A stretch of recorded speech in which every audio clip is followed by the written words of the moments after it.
Ce matin, on parle du prochain concert de l'Orchestre symphonique de Laval avec son chef, Jean-Michel. Écoute, Jean-Michel Malouf, c'est un plaisir de te rencontrer. On ne s'est jamais vraiment parlé comme tel, alors je suis heureux de faire ta connaissance. Mais toi et Sylvie, vous vous connaissez déjà. Oui, Oui, on a travaillé ensemble. Je crois que tu avais assisté à Alain Trudel pour un disque qu'on avait fait avec l'Orchestre symphonique de Laval. oui, oui, en pleine sortie de pandémie. Enfin, ce qu'on croyait être la sortie, mais qui ne l'était pas tout à fait. Jean-Michel, c'est un programme qui a pour thème Amour triptyque et il y a des œuvres là qui sont superbement programmées. On a même une Oui. histoire de famille et j'aimerais que tu nous parles un petit peu du programme. Eh bien, le morceau principal du programme, c'est évidemment la quatrième symphonie en ré mineur de Robert Schumann. D'ailleurs, vous parliez d'une histoire de famille. Il a construit son premier thème dans l'introduction du premier mouvement à partir des lettres du nom Clara, qui est évidemment Clara Schumann, qui était sa femme à ce moment-là. C'était, quand il a écrit la symphonie, au début, il venait tout juste de se marier, donc c'est un peu un hommage qu'il lui faisait. Et d'ailleurs, pendant toute la symphonie, on sent la présence de Clara Schumann dans les différents thèmes, en particulier dans le deuxième mouvement. Il y a un magnifique solo de violon. Moi, je le vois vraiment comme Robert Schumann qui admire sa femme et qui décrit un peu toute sa beauté. C'est très frais comme musique, c'est très jeune, c'est très sensible. Alors, c'est vraiment magnifique. Alors, il y a cette symphonie. Évidemment, le concerto pour piano de Clara Schumann, qu'il a composé en fait comme Clara Wieck, parce qu'elle n'était pas mariée encore. C'était 5 ans avant le mariage avec Robert Schumann. Donc, une œuvre qu'elle a terminée à l'âge de 16 ans, qu'elle a interprétée lors de sa création sous la baguette de Félix Mendelssohn. C'est quand même intéressant de voir tous ces liens. Et puis, en ouverture de concert, nous aurons une pièce qui s'appelle Affirmation de Gilbert Patnaud. C'est un hommage qu'on lui rend. C'est le chef fondateur de l'Orchestre symphonique de Laval. Il a été là de 85 à 87. Donc, on lui rend un hommage. Il a des problèmes de santé présentement, alors on ne voulait pas attendre avant de lui rendre cet hommage-là. Et ensuite, juste avant le concerto, il y aura les variations sur un thème de Haydn de Brahms.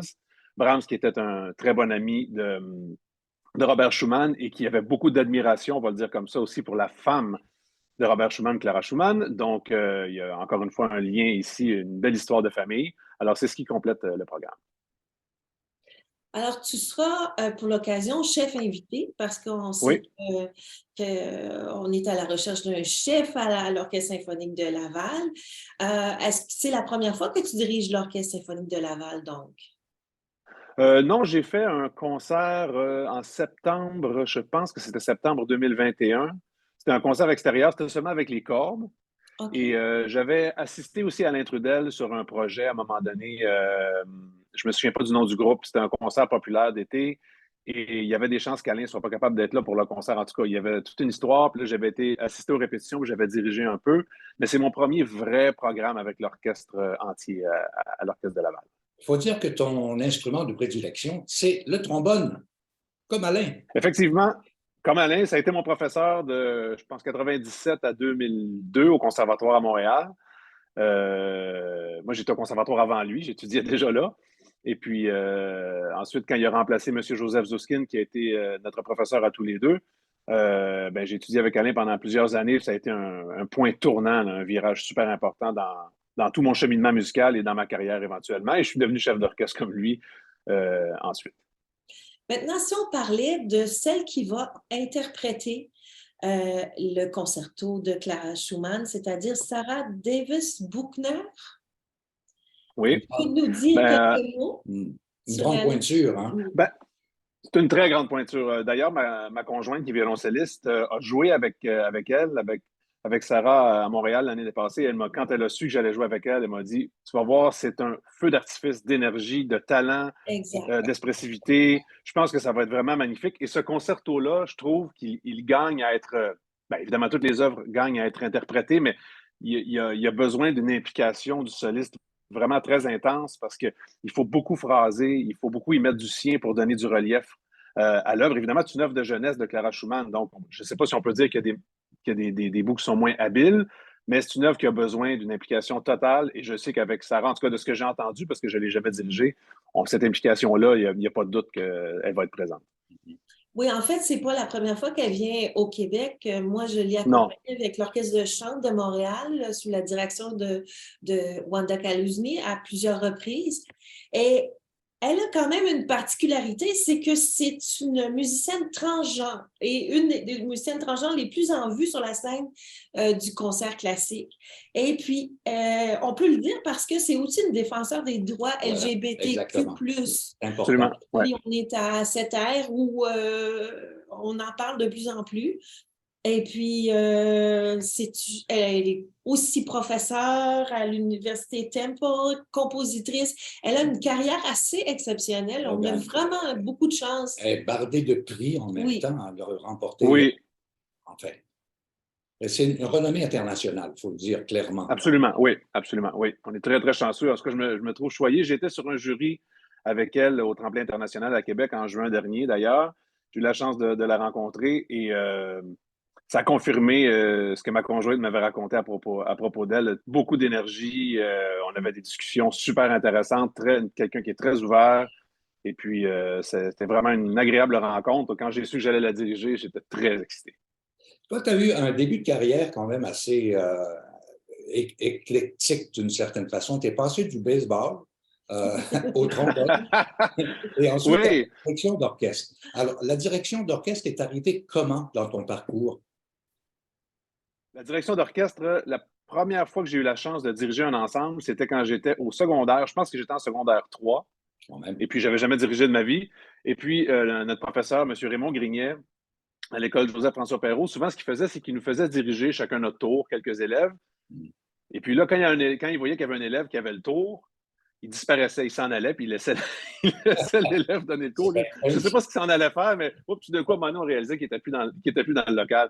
Donc, à un moment donné, il m'a laissé la chance de diriger, puis quand il a vu que ça marchait bien, puis que j'étais capable d'avoir une gestuelle qui avait du bon sens, puis aussi d'avoir un certain contrôle sur le groupe. Là, on parle d'un groupe de secondaire 3 d'à peu près 60 personnes.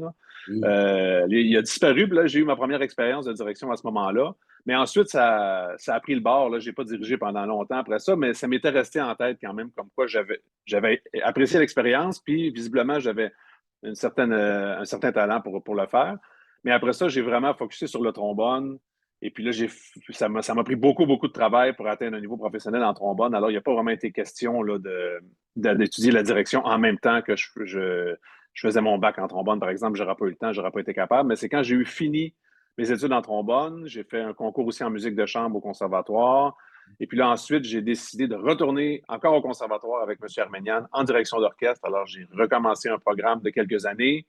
Et puis là, graduellement, je dirigeais de plus en plus. Je travaillais de moins en moins comme tromboniste parce que j'avais de moins en moins de temps. Puis là, actuellement, là, je suis rendu au point où c'est la direction qui prend toute la place. Et moi, je veux le souligner parce que, étant de Joliette, tu as été un des successeurs du père Roland Brunel à l'Orchestre symphonique des jeunes de Joliette, l'OSJJ. Peux-tu nous parler Ouais. de cette expérience avec Ben oui, de jeunes? ma première job. C'était ma OK. première gig. Oui, ça a été vraiment. Je me souviens quand l'audition était sortie, puis tu sais, j'étais encore jeune, là. Ben, je suis encore jeune maintenant, mais j'étais encore plus jeune à cette époque-là. Et puis, disons que l'organisation, c'était pas ma grosse force. Donc, je me souviens, j'avais envoyé mes papiers en retard. J'étais arrivé en retard à l'audition. Il y avait rien qui avait marché à ce niveau-là, mais les jeunes m'avaient adoré. Je peux le dire maintenant, ça fait longtemps, là. Donc, parce que les jeunes votent, évidemment, après, parce qu'il y avait plusieurs chefs qui avaient passé, puis tout le monde c'était tous des gens de qualité, mais les jeunes avaient massivement, je pense, assez massivement voté pour moi. Donc, le CA, puis il m'avait aimé en entrevue, mais il m'avait dit, je me souviens quand ils m'ont donné la job, ils m'ont dit, on t'a beaucoup aimé, les jeunes t'ont beaucoup aimé, mais il y a une chose qui est bien importante ici, c'est la ponctualité. Il m'avait mis en garde, là, Le message faut que tu était arrêtes passé. d'être en retard. Alors, j'ai travaillé là-dessus, mais puis ça a été vraiment une super expérience parce qu'il y a une super école de cordes, grâce au père Brunel, d'ailleurs, qui a mis ça en place. Puis il y avait Annie Parent qui était encore à Joliette, qui donnait beaucoup de cours de violon. Il y avait les petits violons. Donc, on arrivait à l'orchestre symphonique, des jeunes, il y avait 12, 13, 14 ans, puis ils maîtrisaient très bien les instruments à cordes. Donc, il y avait une belle base pour l'orchestre. Ça a été vraiment comme mon premier instrument, dans le fond, l'Orchestre symphonique des jeunes de Joliette. Puis ça a été une superbe expérience au niveau musical. apprendre la direction, apprendre comment ça s'organise aussi, tout ça, parce qu'il y a beaucoup, beaucoup de travail administratif à faire. Donc, ça a été un lieu d'apprentissage magnifique.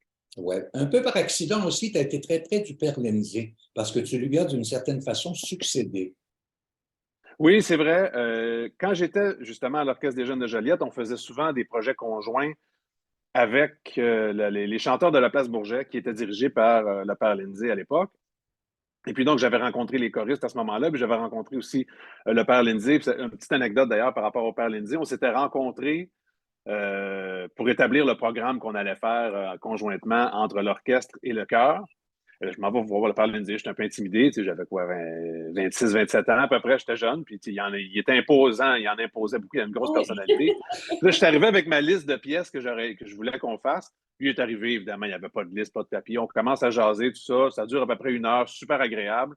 Quand je suis sorti de là, je me suis rendu compte qu'il n'y a rien de ma liste qu'on était pour jouer. C'est tout lui qui avait décidé du programme. il m'avait. Comme on n'a rien refusé au père Lindsay parce qu'il était, il était tellement gentil, puis il était tellement... Écoute, c'était un homme extraordinaire. Hein? Il était fantastique, puis j'ai compris à ce moment-là pourquoi il avait réussi à accomplir autant de choses. Il était très convaincant, mais d'une façon tellement naturelle, tellement douce, qu'on ne s'en rendait même pas compte qu'il était en train de tout organiser à notre place. C'est tout à fait lui. Donc, pour continuer sur les chanteurs de la Place Bourget, quand le père Lindsay est décédé, donc, les gens du chœur me connaissaient déjà. On avait eu un super bon contact. Et ils m'ont demandé si j'acceptais de prendre la direction artistique des chanteurs de la Place Bourget, ce que j'ai accepté. J'étais très content de pouvoir parfaire aussi mon expérience au niveau de la direction chorale. Et puis, ça a été une super expérience aussi pendant, je pense, 3 ou 4 ans, peut-être plus, je ne me souviens pas exactement. Là, mais j'ai fait l'orchestre et les chanteurs pendant 1 an ou 2. Ensuite, quand j'ai quitté l'orchestre, j'ai continué un petit peu avec les chanteurs de la Place Bourget. Puis c'était des gens extraordinaires, c'était vraiment super agréable. Et depuis 2016, tu es directeur musical de l'Orchestre symphonique du Saguenay-Lac-Saint-Jean. Oui, ça a été aussi une autre belle étape dans ma carrière, la direction artistique d'un orchestre professionnel.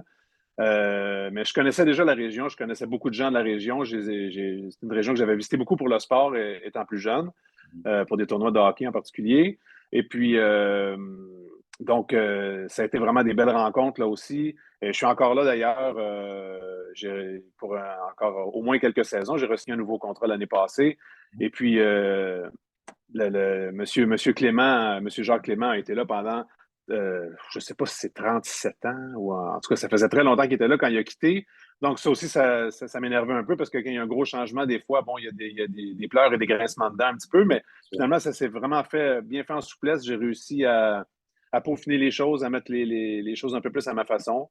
Et puis, on fait du beau travail avec l'orchestre. L'administration est super. C'est vraiment une super belle expérience de A à Z au Saguenay. Alors, si tu permets, Jean-Michel, le temps file, j'aimerais qu'on rappelle le concert qui aura lieu le 9 à la salle André Mathieu à compter de 19h30. Il y a un programme vraiment remarquable avec une soliste au piano, Sarah Davis-Buckner. Et ton coup de cœur pour ce concert-là, est-ce que ça se peut? Ben oui, ça se peut certain. Ben c'est sûr que c'est la symphonie parce que cette symphonie-là, je l'ai jouée sous la direction de mon professeur de direction, M. Rafi Arménian, qui n'était pas mon professeur de direction à ce moment-là. Et je me souviens d'être tombé en amour avec la pièce à ce moment-là. Je ne connaissais rien à la pièce, je ne savais pas d'où ça venait et tout ça. Tout ce que je savais, c'est que les partitions de trombone étaient vraiment difficiles et très délicates. Et puis, quand j'ai commencé la direction, c'était une pièce qui était en arrière de ma tête. Là, je veux diriger ça un jour, je veux diriger ça un jour. Puis là, finalement, j'ai l'occasion. Donc, je suis obligé de dire c'est vraiment la symphonie là, qui me... Autant je suis excité de diriger Sarah, autant je dois admettre que la symphonie, c'est vraiment ce qui m'appelle le plus au-dessus de tout le reste dans ce concert-là. Et juste avant le concert, il va y avoir un prélude qui va être fait par le chœur de clarinette et le quatuor de trombone et tuba. Ce sont des élèves du département de musique du Collège Laval. Donc, juste avant le concert de l'Orchestre symphonique de Laval. Et le professeur Catherine Parr qui les a préparés. Et puis, ça Catherine Parr, vrai. Oui. Tu connais? Oui, je la connais du conservatoire dans le temps, mais elle finissait ce conservatoire quand moi je suis arrivé. Là, mais je me souviens très, très bien d'elle. C'était C'était une figure dominante du conservatoire à cette époque-là. J'ai très hâte de te serrer la pince en réel, hein, en présentiel, Pareillement. comme on dit. En présentiel, oui. C'est ça. On a appris des gros mots avec la COVID. Et en finissant, après ce concert, qu'est-ce qui t'attend dans les prochaines semaines, les prochains mois, Ben, Jean-Michel? le lendemain matin, j'ai une répétition à l'Orchestre symphonique de Sherbrooke. Ah, On va oui? faire, entre autres, la 4e symphonie de Brahms. Donc, j'enchaîne les 4e symphonies pendant toute la semaine. La 4e de Schumann et ensuite la 4e de Brahms. Et ensuite, ça va un superbe concert de Noël au Saguenay en décembre.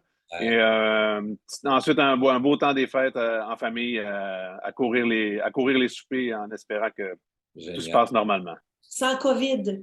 Ben oui. Sans COVID. Sans COVID. Jean-Michel Malouf, merci beaucoup. Ouais. On se retrouve le 9. Merci à vous. À bientôt. Bye bye.